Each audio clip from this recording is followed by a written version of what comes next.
Welcome back. You know, the sudden loss of our friend and colleague Erik Paulson has been a tough one for so many of us to deal with, so many of you who knew and loved him just the same.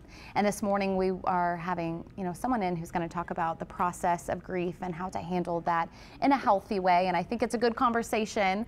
Dr. Eileen Pallas here, not just a good conversation, but it's a good one to have with the viewers too, because all of us need to figure out the best way to handle this. Been through so much, the loss of our dear friend. I mean, the WWL family, obviously his own family, the entire community, and I think it's really important. Now is a good time to talk about processing grief. Yeah, we're happy you're here. Thank you. And we have a couple minutes to really dive into something we could spend hours talking about. Yes. But there are 8 steps that you want to highlight for people to process. There are. First, I wanted to talk about you need to at least acknowledge, accept, and tolerate grief. It can be very different, many things. It could be anger, sadness, cheeriness, irritability, but you need to recognize your feelings are valid and they're real.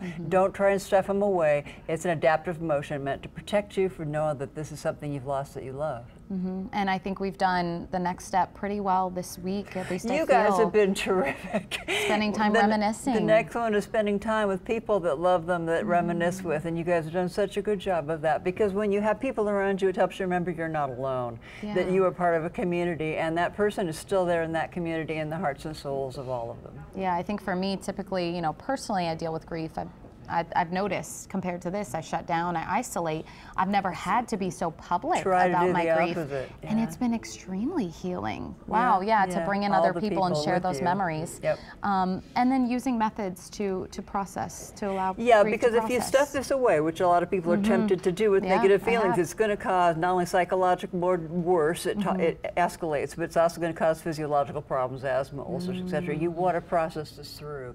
So use psychological techniques that we do. Mindfulness techniques, diaphragmatic breathing, relaxation, hypnosis, meditation. I could go on. Walking outside, but you have to do some of these things to help give yourself some time to really process it through. Walking outside's a good one for me. Just a way to get that built-up energy out. Very good. Data says it's great. I love that. Okay, so find activities or things that are meaningful to celebrate and remember the person. You guys have done a good job on that too. Lots of music.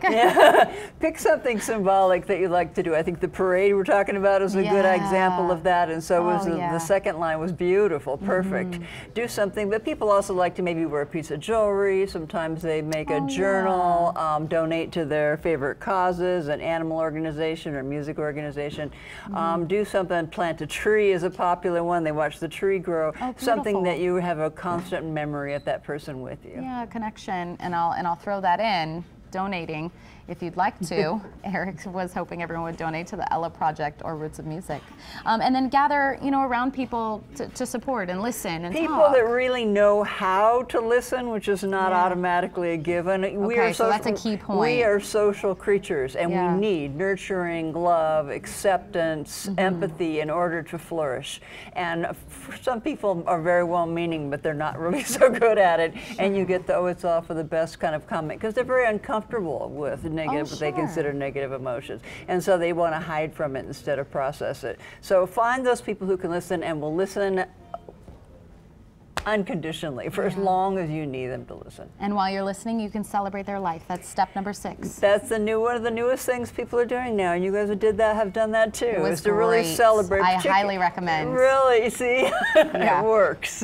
Celebrate all the wonderful things. It's the reason that you're grieving them in the first place, and are happy they made you and are making the rest of the world. Yeah, and then number 7, you want to listen to your own needs. You need to listen to your own needs, and people feel like, oh, I'm being selfish, or I shouldn't be thinking about myself right now, but in fact, you have to. This is a very stressful period of time. It's an emotional injury. We think of physical injury, we forget about emotional injury. You have to think about making sure you get some sleep, making sure you're eating, making sure you're taking care of yourself, taking some quiet time to process this. You need to take care of your own needs in order to heal a very real emotional injury. And I love this last one. Number 8 is just there's no deadline. Grief has no deadline. We forget that. Yeah, it's going to go on in its own course, in its own way. There's nothing wrong with you. It's perfectly normal. You're not alone. It's going to get sometimes very upset and very sad, and then, I've watched you guys, it just hits, and you don't see it coming. I told everyone it comes in waves. It comes in waves, and it will continue to do so. So don't expect that just all of a sudden you'll feel better for maybe a few months of it, but come back. It's okay. That's part of your body processing this grieving that you're doing as you're doing emotional healing. So allow it to take its own course and recognize that eventually it won't go away. It doesn't go away, but eventually it'll find a home, a place where you can put it in your life that's part of your own growth and development, and you feel comfortable knowing that it's there. Gosh, that was beautiful, and this has been healing. Thank you so much for coming in and you talking with all of us through this. For more information on dealing with depression or mood disorders, you can get in contact with Dr. Pallas. Her website is drEileenPallas.com. We have the link on our website. Make it easy for you. Thanks again. Thank you very much.